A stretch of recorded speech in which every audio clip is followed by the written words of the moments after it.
Continuation Susannah chapter 13. Bel and the Dragon.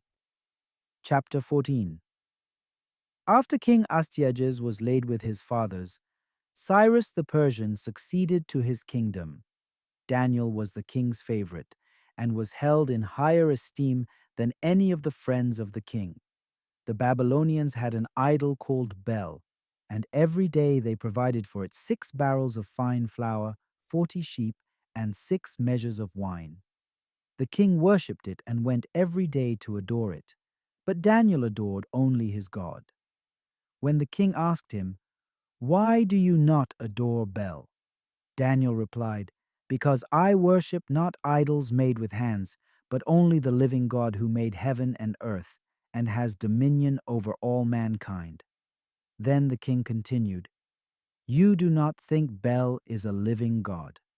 Do you not see how much he eats and drinks every day?" Daniel began to laugh. "Do not be deceived, O king," he said. "It is only clay inside and bronze outside. It has never taken any food or drink." Enraged, the king called his priests and said to them, "Unless you tell me who it is that consumes these provisions, you shall die. But if you can show that Bel consumes them, Daniel shall die for blaspheming Bel." Daniel said to the king, "Let it be as you say." There were 70 priests of Bel, besides their wives and children. When the king went with Daniel into the temple of Bel, the priests of Bel said, "See, we are going to leave. Do you, O king, set out the food and prepare the wine, then shut the door and seal it with your ring.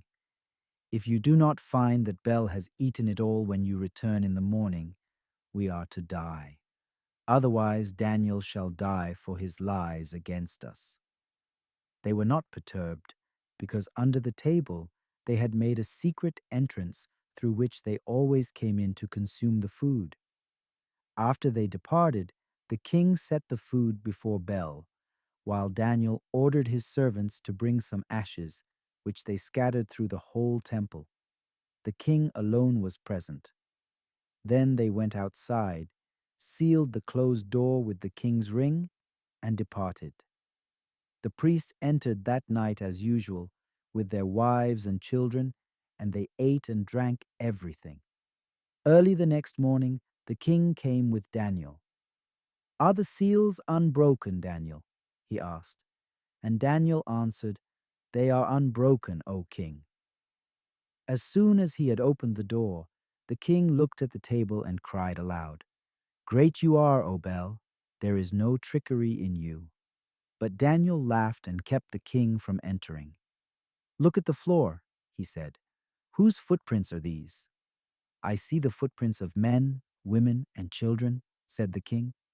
The angry king arrested the priests, their wives, and their children.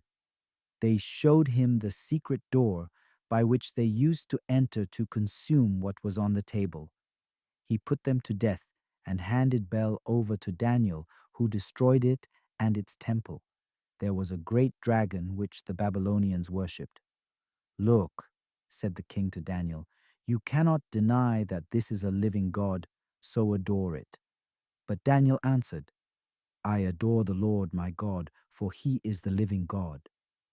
Give me permission, O king, and I will kill this dragon without sword or club." "I give you permission," the king said. Then Daniel took some pitch, fat, and hair. These he boiled together and made into cakes. He put them into the mouth of the dragon, and when the dragon ate them, he burst asunder. "This," he said, "is what you worshipped." When the Babylonians heard this, they were angry and turned against the king. "The king has become a Jew," they said. "He has destroyed Bel, killed the dragon, and put the priests to death."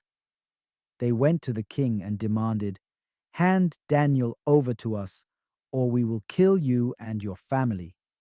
When he saw himself threatened with violence, the king was forced to hand Daniel over to them. They threw Daniel into a lion's den, where he remained 6 days. In the den were 7 lions, and 2 carcasses and 2 sheep had been given to them daily, but now they were given nothing, so that they would devour Daniel. In Judea there was a prophet, Habakkuk. He mixed some bread in a bowl with the stew he had boiled, and was going to bring it to the reapers in the field, when an angel of the Lord told him, "Take the lunch you have to Daniel in the lion's den at Babylon." But Habakkuk answered, "Babylon, sir, I have never seen, and I do not know the den." The angel of the Lord seized him by the crown of his head and carried him by the hair. With the speed of the wind, he set him down in Babylon above the den. "Daniel, Daniel," cried Habakkuk, "take the lunch God has sent you." "You have remembered me, O God," said Daniel. "You have not forsaken those who love you." While Daniel began to eat, the angel of the Lord at once brought Habakkuk back to his own place. On the 7th day, the king came to mourn for Daniel. As he came to the den and looked in, there was Daniel sitting there. The king cried aloud, "You are great, O Lord, the God of Daniel, and there is no other besides you." Daniel he took out, but those who had tried to destroy him he threw into the den, and they were devoured in a moment before his eyes.